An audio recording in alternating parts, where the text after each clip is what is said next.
TDP నేత గంటా శ్రీనివాసరావు రాయబారాలు ఫలించడం లేదు. భీమిలిలో అసమ్మతి నేతలకు నచ్చజెప్పిన పరిస్థితిలో మార్పు అయితే లేదు. రాజాబాబు సందీప్ ఇంటికి వెళ్ళి గంటా స్వయంగా కలిసి మాట్లాడారు. అయినా కూడా రాజాబాబు సందీప్ వెనక్కి తగ్గడం లేదు. జనసేన కార్యకర్తలతో మాట్లాడి నిర్ణయం ప్రకటిస్తానన్నారు సందీప్. చంద్రబాబు పిలిచి మాట్లాడినా రాజాబాబు వెనక్కి తగ్గడం లేదు. ఎమ్మెల్సీ ఇస్తామని ఆశ చూపినా సహకరించడానికి ఇష్టపడటం లేదు. ఆ ఎమ్మెల్సీ పదవి గంటాకే ఇవ్వాలని చంద్రబాబుకు రాజాబాబు సూచించినట్టు సమాచారం.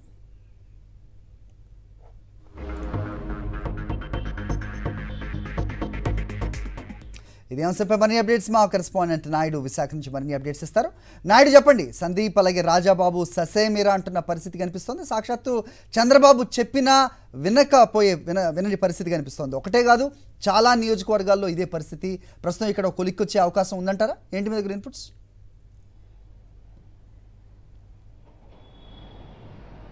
హరి, మాజీ మంత్రి గంటా శ్రీనివాసరావు భీమిలి నియోజకవర్గంలో ఉన్న తెలుగుదేశం జనసేన పార్టీ అసంతృప్తి నేతలతో సమావేశమయ్యారు. తనకు ఎన్నికల్లో సహకరించాలని పంచకర్ల సందీప్ అలాగే కోరాడు రాజబాబుని కోరినప్పటికీ కూడా వారు ఏమాత్రం కూడా సహకరించేది లేదని స్పష్టం చేశారు. గంటా శ్రీనివాసరావు స్వయంగా వాళ్ళ ఇంటికి వెళ్ళి కలిసినప్పుడు కూడా ఎటువంటి ఫలితం కూడా రాలేదు. భీమిలి నుంచి జనసేన పార్టీ తరఫున సీటును పంచకర్ల సందీప్ ఆశిస్తే, అలాగే తెలుగుదేశం పార్టీ తరఫున కోరా రాజబాబు ఆశించారు. స్థానికంగా ఉన్న నేతలకు ఎవరికి ఇచ్చినా పర్వాలేదు, బయట నుంచి వచ్చిన వ్యక్తులకి సీట్ ఇవ్వద్దంటూ వాళ్ళు మొదటి నుండి కూడా తమ అభిప్రాయాన్ని అధిష్టానానికి చెప్తున్నారు. అయితే వీళ్ళిద్దరినీ కాదని గంటా శ్రీనివాసరావుకి తెలుగుదేశం పార్టీ తరఫున భీమిలి నియోజకవర్గ సీట్ని కేటాయించారు. దీంతో వారిద్దరూ కూడా బహిరంగంగానే మాట్లాడారు. కోరా రాజబాబు అయితే అవినీతిపరుడైన గంటా శ్రీనివాసరావుకి ఏ విధంగా సీట్ ఇస్తారంటూ కూడా ప్రశ్నించారు. జనసేన కార్యకర్తలు అయితే సందీప్ని ఇండిపెండెంట్గా పోటీ చేస్తే తాము గెలిపించుకునేందుకు కూడా సిద్ధంగా ఉన్నామని చెప్పి వారు మాట్లాడడం జరిగింది. ఈ నేపథ్యంలో పార్టీలో ఉన్న అసంతృప్తిని తొలగించేందుకు వారు తమకు సహకరించాలని కోరుతూ గంటా శ్రీనివాసరావు నిన్న వారిద్దరి ఇంటికి కూడా వెళ్ళి విజ్ఞప్తి చేసినప్పటికీ కూడా వారు సహకరించేది లేదని చెప్పారు.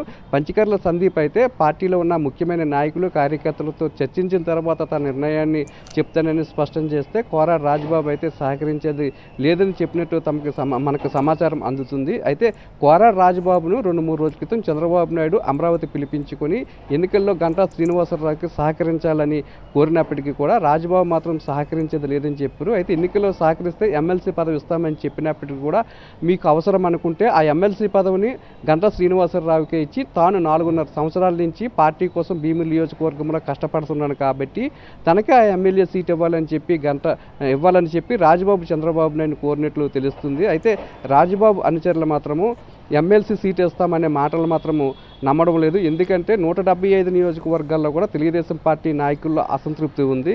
170 ఇప్పుడు ఈ పార్టీలో ఉన్న అసంతృప్తి నేతలందరినీ కూడా సంతృప్తి పరచాలంటే 175 ఎమ్మెల్సీ స్థానాలు అవసరమవుతాయని, గెలిచిన తర్వాత ఎంతమందికి నువ్వు ఎమ్మెల్సీ స్థానాలు కూడా ఇవ్వగలవు అని చెప్పి వారు ఒక అనుమానాన్ని వ్యక్తం చేస్తున్నారు. కేవలం చంద్రబాబు నాయుడు మాటలతోనే పార్టీలో ఉన్న నాయకులు మభ్యపెట్టడం కోసం, తాత్కాలికంగా అసంతృప్తితో ఉన్న నేతలను సంతృప్తి పరచడం కోసమే ఈ ఎమ్మెల్సీ స్థానాలు ఇస్తామని చెప్తున్నాడే తప్ప గెలిచిన తర్వాత వీళ్ళందరినీ కూడా పట్టించుకోరు. 4.5 సంవత్సరాలు పార్టీ కోసం కష్టపడిన వ్యక్తికి చివరి నిమిషంలో ముందుచే చూపించిన చంద్రబాబు గెలిచిన తర్వాత ఎమ్మెల్సీ ఇస్తామంటే ఏ విధంగా నమ్ముతామని కూడా చెప్పి రాజబాబు అనుచరులు చెప్తున్నారు. నిజంగా చంద్రబాబు నాయుడికి చిత్తశుద్ధి ఉంటే పార్టీ కోసం కష్టపడిన రాజబాబుకి సీట్ ఇవ్వాలని చెప్తున్నారు. అదేదో ఎమ్మెల్సీ ఏదో చంద్రబాబు నాయుడు గంటా శ్రీనివాసరావుకి ఇవ్వాలని చెప్తున్నారు. మొత్తం మీద నిన్న గంటా శ్రీనివాసరావు ఇద్దరు నేతలు ఇంటికి వెళ్ళి సంప్రదింపులు జరిపినప్పటికీ కూడా ఆ చర్చలు మాత్రము సఫలం కాలేదనే సమాచారం అయితే మనకు తెలుస్తుంది. Hari, right, thanks for the inputs Naidu.